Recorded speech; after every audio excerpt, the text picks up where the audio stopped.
बंद दाराआड चर्चा झाली। बंद दारामागील चर्चेला आमदार दादाराव केचेंचा आक्षेप आहे।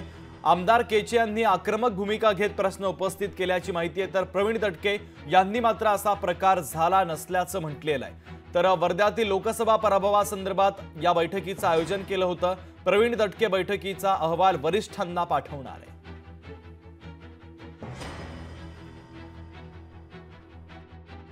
त्यांचं काय ऑब्जेक्शन आहे मला माहिती नाही। माझ्यासमोर तो दादाराव माझ्याशी एकदम शांतपणे बोलले। त्यांनी त्यांचे कागद पण मला दिले, जे काही त्यांच्या सूचना होत्या त्या पण मी घेतल्या आणि मी प्रत्येक कार्यकर्त्याशी वैयक्तिक बोललो। त्यामुळे मी काही खासदार साहेबांना घेऊन बसलो किंवा मी अध्यक्षाला घेऊन बसलो, मी एकटा बसलो आणि 150ही कार्यकर्त्यांशी वैयक्तिक बोललो। त्यांनी हेच सांगितलं का बा ही निवडणूक आपण कसं हारलो का हारलो, सर्वांची आपापली राहते आणि अलग अलग मतं सुद्धा जाणून घेतले। केजे साहेबांचं एकच मत होतं की बा मला बोलू द्या, पण त्यांना सांगितलं का बा एकेकाने तुम्ही बोला, पण ते म्हणे आम्हाला जनतेसमोर बोलू द्या।